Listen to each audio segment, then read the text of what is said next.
Hello everyone. In this video, we will discuss another question based on a GATE exam. GATE 2022 का question है ये.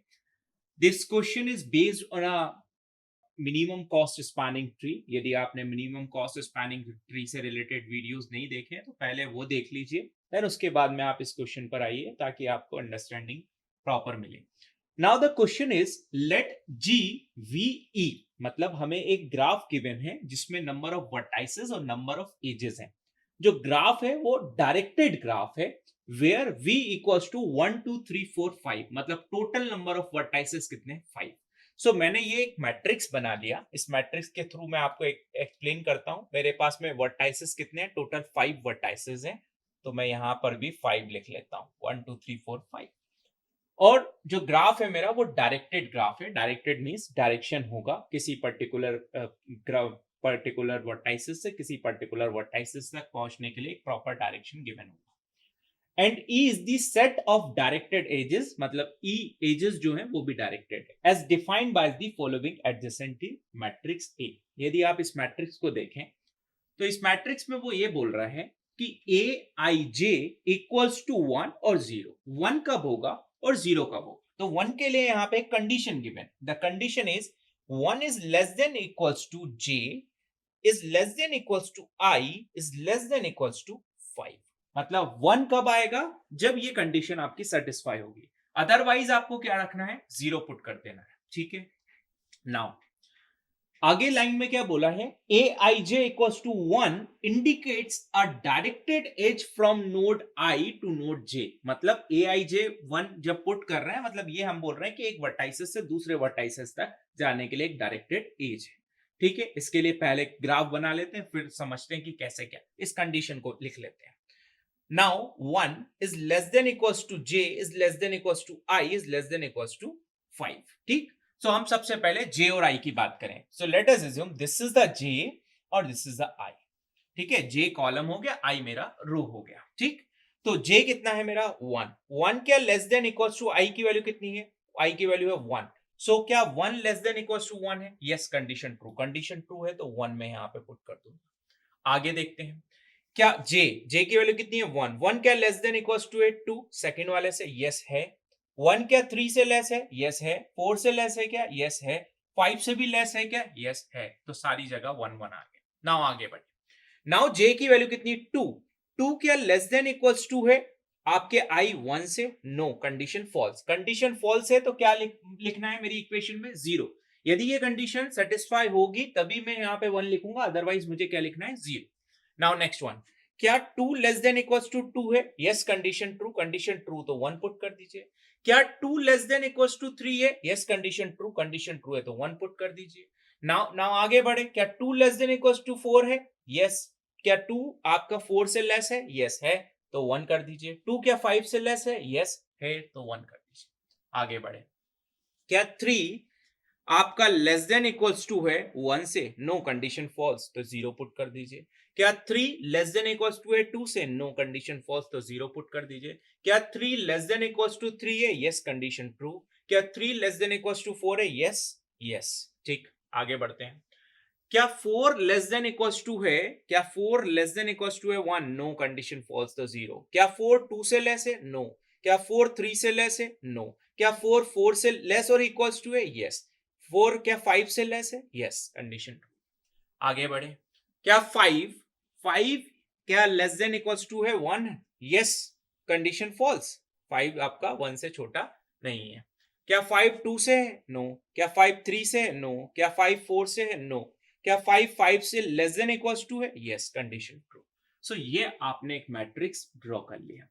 यदि matrix आपने बना लिया तो इस मैट्रिक्स से आप एक ग्राफ भी प्लॉट कर सकते हैं. ठीक है.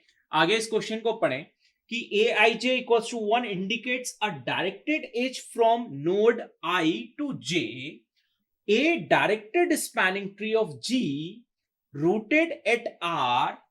आर बिलोंग्स टू, कंडीशन क्या है, आर बिलोंग्स टू वी. मतलब R is the root node. Rooted is define a subgraph T of G such that the undirected version of T is a tree and T contain a directed path from R to every other vertices in V, मतलब जो भी root है उससे साथ एक directed path आपका बन रहा है. The number of each directed spanning tree rooted at vertex 5, मतलब vertex 5 से जितनी भी, मतलब रूट नोड क्या हो गया अब आपका vertex 5, vertex 5 से रूटेड से जितनी भी मिनिमम स्पैनिंग ट्री बनेगी, स्पैनिंग ट्री आपकी प्लॉट होगी, वो आपको बताना है इस क्वेश्चन में. नाउ अब हम सबसे पहले तो आपको ये समझना पड़ेगा कि मिनिमम स्पैनिंग ट्री है क्या. मिनिमम स्पैनिंग ट्री वो है कि यदि आपके पास एक ग्राफ है तो उस ग्राफ को आपको ट्री में कन्वर्ट करना है. यदि मेरे पास कोई ग्राफ है, for example this is my graph, इस ग्राफ को ट्री में कन्वर्ट करना है तो मुझे कोई ना कोई एक पर्टिकुलर एज को यहां से रिमूव करना पड़ेगा, तभी वो ट्री में कन्वर्ट होगा. सो इसको रिमूव कर सकते हैं, इसको भी रिमूव कर सकते हैं, इसको भी कर सकते हैं, इसको भी कर सकते हैं. वो यही पूछ रहा है कि किसी एक एज को रिमूव करने से रूटेड 5 से कितने पर्टिकुलर आपकी एज, कितने पर्टिकुलर मिनिमम स्पैनिंग ट्री बनेंगे. तो इसके लिए आप देखें तो ये एक मिनिमम स्पैनिंग ट्री हो गया, ठीक है, ये एक आपका मिनिमम स्पैनिंग ट्री हो गया.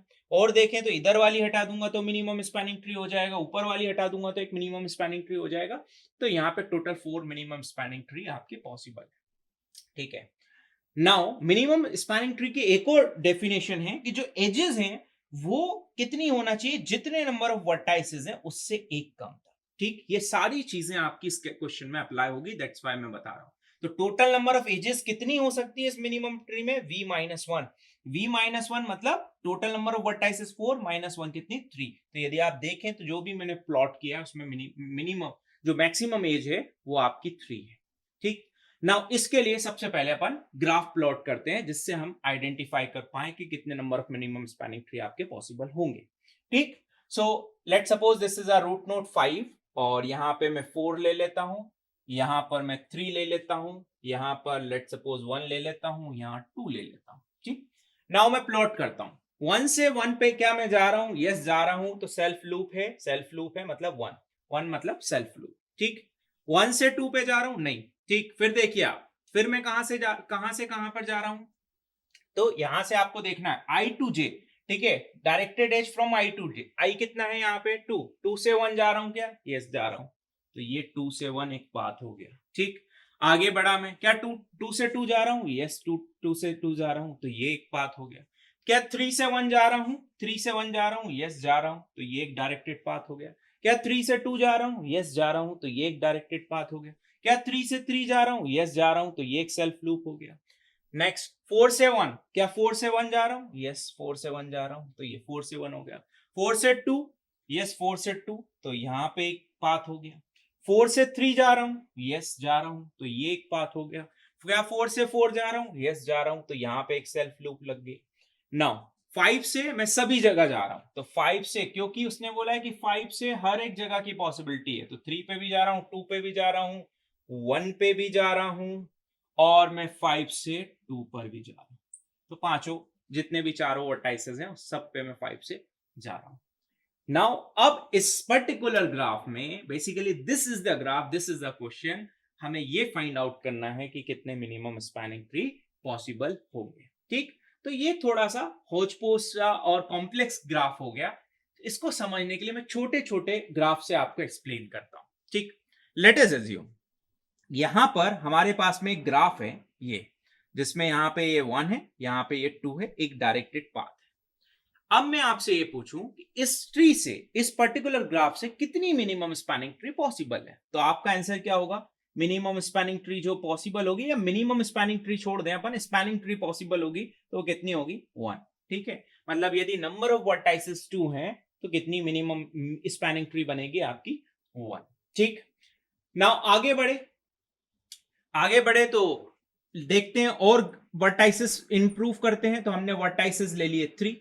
यदि ये 3 वर्टाइसेस ले लिए, ठीक, और कोई भी 3 वर्टाइसेस ले लिए और डायरेक्टेड पाथ है इसमें, लेट सपोज मैं यहां से 3 से स्टार्ट करूं, ये 3 है, ये 2 है, ये 1 है, तो 3 से मैं 1 पे भी आ रहा हूं, यहां भी जा रहा हूं, 3 से मैं यहां भी जा रहा हूं. यदि ये एग्जांपल है तो आप क्या बोलेंगे, कितनी मिनिमम इस या कितनी स्पैनिंग ट्री पॉसिबल है, तो आप ये बोलेंगे कि स्पैनिंग ट्री ये हो सकती है, या तो मैं ये वाली कंसीडर कर लूं, ठीक, या तो मैं जो स्पैनिंग ट्री है वो इस तरह से कंसीडर कर लूं कि ये कर लूं, या तो मैं स्पैनिंग ट्री ये वाली कंसीडर कर लूं, तो मतलब total number of spanning tree की बात करूं, इस यदि मेरे पास में कितने वर्टाइसेस हैं, वर्टाइसेस मेरे पास में 3 हैं, तो 3 वर्टाइसेस में आप क्या बोलोगे कि कितनी स्पैनिंग ट्री बन सकती है, तो 3 वर्टाइसेस में एक ये बन सकती है, ये वाली एज को रिमूव कर दूं, एक ये हो सकती है, एक ये हो सकती है, मतलब टोटल कितनी स्पैनिंग ट्री हो सकती है आपकी 3। ठीक, आगे बढ़े। यदि मेरा ग्राफ ऐसा हो गया कि जिसमें मेरे पास में इस तरह से एज है, ठीक है, मतलब 4 वर्टाइसेस हैं, 4 वर्टाइसेस हैं, उसका भी ले लेते हैं, ये 4 या 3 या 2 या 1, तो यहां पे एक एज है, एक एज आपकी यहां पर है, एक एज आपकी यहां पर है, एक एज आपकी यहां पर है, ठीक है, और 3 से आप यहां भी आ रहे हैं, 4 से आप यहां भी जा रहे हैं, ठीक है, ये ग्राफ है। यदि ये पूरा आपका कंप्लीट ग्राफ होता है तो direct formula n to the power n-2, तो आप कैलकुलेट कर लेते कितने नंबर मिनिमम स्पैनिंग ट्री है। जब आप इसको कैलकुलेट करेंगे जहां पे नंबर ऑफ वर्टाइसेस जो हैं आपके 4 हैं, तो स्पैनिंग ट्री और मिनिमम कॉस स्पैनिंग ट्री, तो यहां लिख देता हूं स्पैनिंग ट्री आपके टोटल 6 बनेंगे। आप बना के देखेंगे तो आपको समझ में आ जाएगी total number of spanning tree कितने बन रहे हैं, यहाँ पे 6 बन रहे हैं। और आगे बढ़े, और आगे बढ़े, तो यदि आपने बोला कि इस पर्टिकुलर ग्राफ की बात करें, तो इस पर्टिकुलर ग्राफ के लिए जो मिनिमम स्पैनिंग ट्री बनेंगे जब वर्टाइसेस इक्वल्स टू 5 होंगे, सो जो स्पैनिंग ट्री आपकी क्रिएट होंगे वो होंगे आपके 24। नाउ अब आता है यहां पे क्वेश्चन की कैसे ये 24 आपका निकल के आया। इतना तो अपन ने कर लिया, तो देखिए 24 कैसे निकल के आया।